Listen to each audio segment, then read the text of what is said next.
Bonjour YouTube, aujourd'hui avec le petit C++, on va continuer de parler d'effacement de type, et voir comment coder son std_ani quand nous ne pouvons pas utiliser le C++17. Alors il y a plusieurs approches à ce problème, et ici j'en aborderai une seule. Même si j'ai déjà évoqué ça plus en détail dans notre vidéo, je vais commencer par une petite aparté et rappeler vite fait ce que c'est que le RTTI, et du coup ce qui a permis de choisir ce type de méthode. Le runtime type information est une notion globale à la programmation, mais on en parle souvent dans le cadre du C++. En fait, il s'agit simplement de la capacité d'un langage à déterminer le type d'une variable pendant l'exécution d'un programme. En C++, cela va se traduire avec le dynamic cast, par exemple. Mais en fait, ce mécanisme a un coût, et ici je vais exposer une solution à notre problème sans l'utilisation du RTTI. Alors nous allons créer notre classe Ani. Elle sera composée d'un pointeur MP en void étoile, ce qui permet déjà de répondre à la question comment entreposer un objet de n'importe quel type. Et un pointeur de fonction utilfunc qui prend en paramètre un enum opération et un pointeur en void étoile.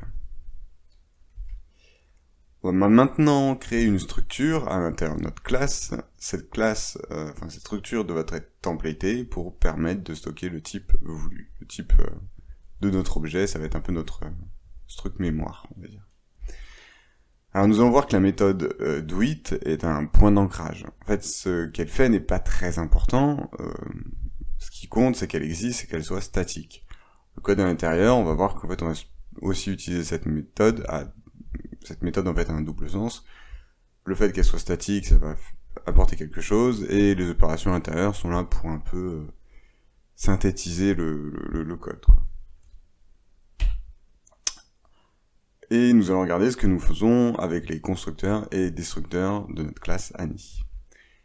Alors dans le premier, nous allons init le pointeur de fonction avec la méthode doIt, c'est-à-dire si t est un int, une seule et unique méthode doIt sera écrite pour le type int, étant donné qu'elle est statique. Donc l'adresse de toIt pour le type int sera la même pour tous les objets du programme, et c'est là le point intéressant. Un destructeur qui va venir clear notre pointeur mp, et oui, on aurait pu écrire directement le clear de ce pointeur dans le destructeur, au lieu de faire appel à notre pointeur de fonction. Cependant, si vous écrivez tous les constructeurs par copie, par déplacement, les opérateurs de copie et de déplacement, autant centraliser le code justement dans cette méthode statique, qui est obligatoirement présente, et du coup qui est utile pour différentes choses.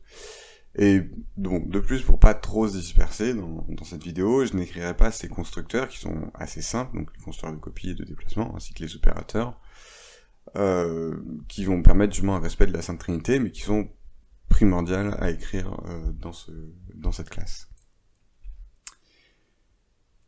Et c'est là que nous allons répondre à la question comment récupérer le type de notre objet devenu anonyme. Je rappelle, on entrepose un objet dans un void étoile, donc il devient anonyme, enfin, on ne connaît plus son type, et le but va être de récupérer notre objet restitué dans le bon type.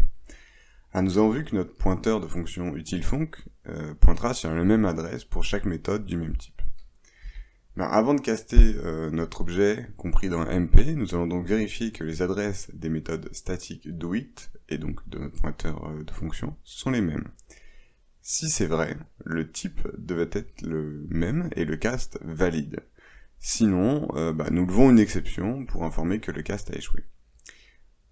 Du coup, c'est une classe à créer, une classe vide, failCast, à créer en dehors de la classe. Alors, il y a aussi d'autres options de retour. Par exemple, je sais pas, on pourrait s'amuser à envoyer un optionnel, mais ça colle pas avec l'utilisation actuelle du std_ani, et le but aussi c'est de laisser l'utilisateur gérer la situation d'échec. De la même manière, en fait, le try catch qui est mis ici devrait être traité à l'extérieur par l'utilisateur, ce qui serait infiniment plus propre. Le but c'était aussi de nous montrer, de dire en fait, voilà, je lève une exception, c'est comme ça que je vais la récupérer, et que je dois la traiter. Mais, encore une fois, cette gestion de il s'est passé quelque chose de pas bien, c'est à l'utilisateur de le gérer et pas du coup à cette classe. Je préfère le préciser quand même. Pour finir, la méthode cast, donc qui a été utilisée, pour retyper notre objet, elle est toute simple, quoi. Voilà, c'est juste un static cast vers le type en question. On peut rajouter bien entendu plein de fonctionnalités à cette classe, comme une méthode qui nous donne l'information si l'ANI est vide, ou si le type voulu en récupération est valide, avant justement d'appeler notre méthode as, pour éviter une levée d'exception par exemple. Ou d'autres encore, à vous de la faire grandir et de l'améliorer, quoi. C'est vraiment juste la base ici qui est montrée. En tout cas, surtout, il faut écrire les opérateurs d'affectation, les constructeurs par copie, bref, tout ce qui fait la Sainte Trinité pour garder une gestion safe de notre objet.